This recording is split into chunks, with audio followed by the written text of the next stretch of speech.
Welcome students. I am Sunita Chaudhary, science teacher. Today we are going to study the second chapter of Science and Technology Part 1. The name of chapter is Periodic Classification of Element. In this topic we are going to study the following points. Number 1, that is elements and their classification. Then classification according to Dobereiner, that is Dobereiner's triads. Then Newland's law of octaves, Mendeleev's periodic table and modern periodic table. Before study all these points, we must know some basic information about matter, elements, compounds and some other things. Matter is classified by two ways.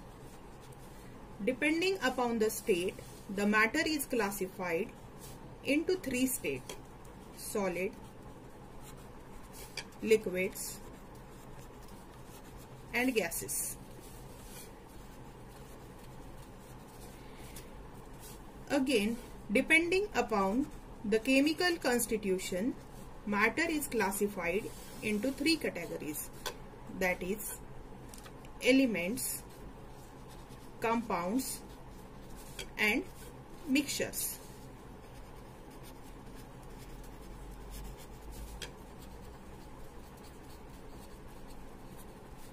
You studied this elements and compounds and mixtures too in the previous standard, that is in 9th standard. After that, these elements again classified into three classes or three categories, that is metals, non-metals and metalloids. You also studied elements that were discovered in the course of time, and we know that today we know 118 elements were discovered.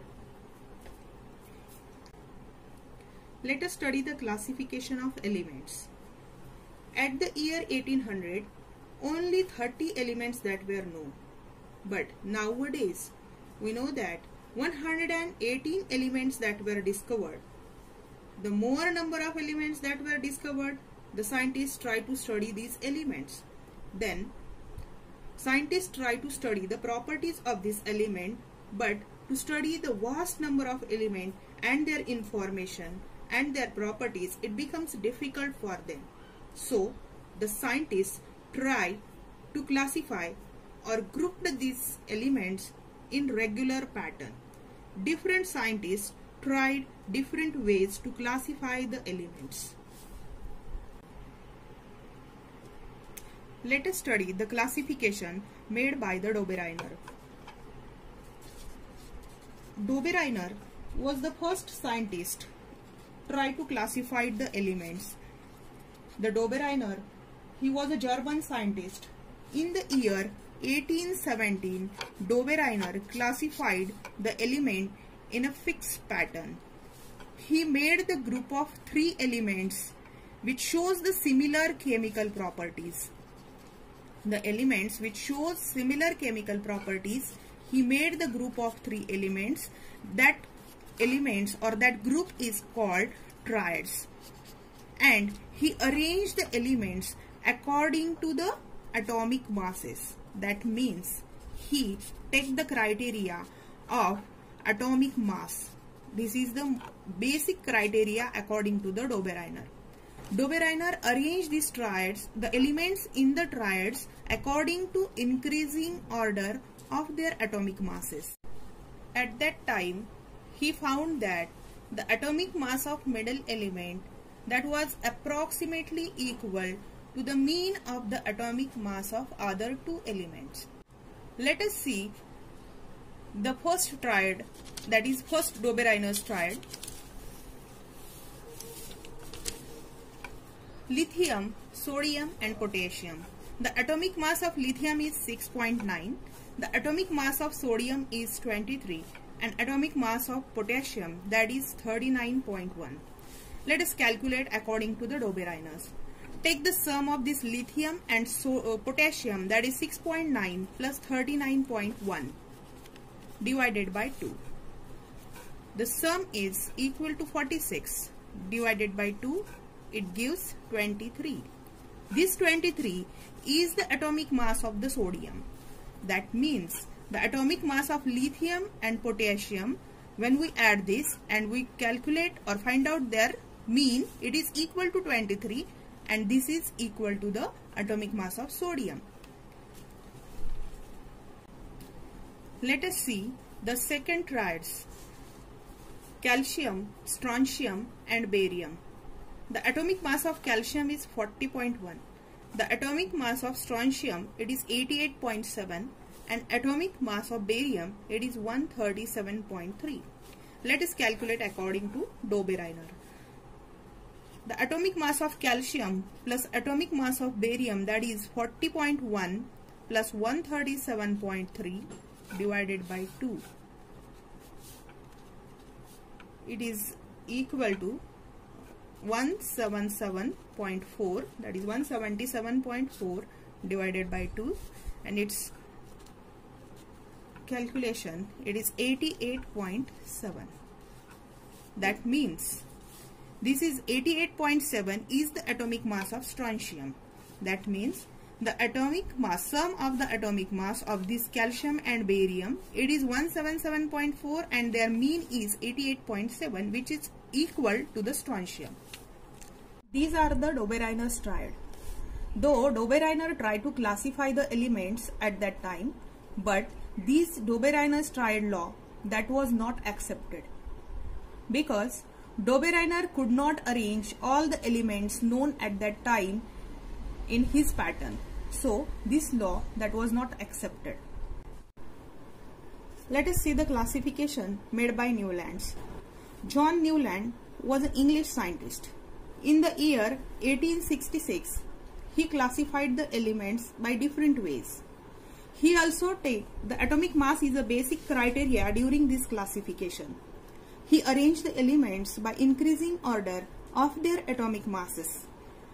At that time, he found that every 8th element shows the similar properties to that of the first. For example, see the table. In this, hydrogen, lithium, beryllium, boron, carbon, nitrogen, oxygen, this is the classification that was made by Newland. In this case, if we start from hydrogen, the 8th element is of fluorine. If we start from lithium, the 8th element is of sodium. That means in this case, sodium shows similar properties to that of the lithium. If we start from beryllium, the magnesium is the 8th element. The properties of magnesium that are similar to that of the beryllium. That means according to Newland, every 8th element shows the similar properties to that of the first. This is called Newland's law of octaves. It is called octaves because the 8th element shows similar properties to that of the first, and this is related with the Indian music or the Western music. In Indian music, we know that there are sa, re, ga, ma, pa, da, ni. These are the 7 notes. After that, after ni, the 8th note is sa. During this, as we move from sa to ni, the frequency of note goes on increasing.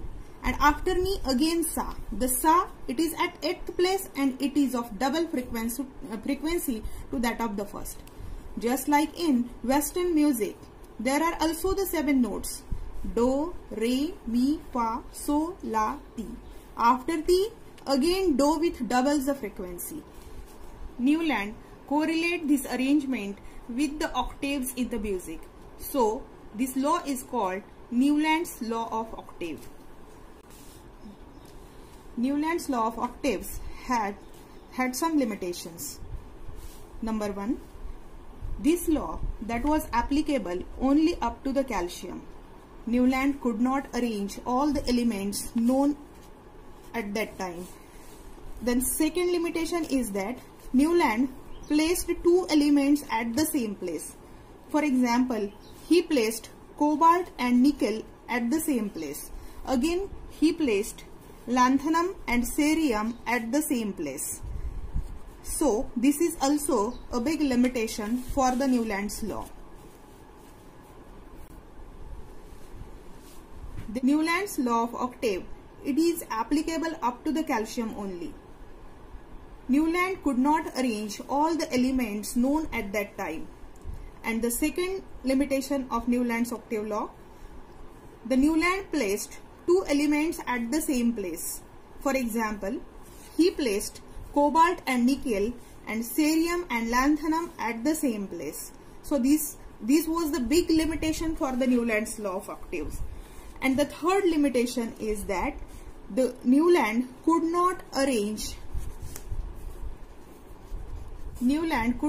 give the position for newly accommodated element.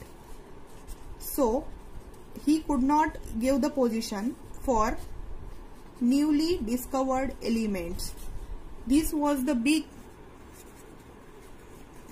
newly discovered elements. So these are the three limitations for Newland's law of octave, and that's why this law that is also not accepted by the people. If you like my video, please like, share and subscribe it, and press the bell icon to get the notifications of next video. Thank you.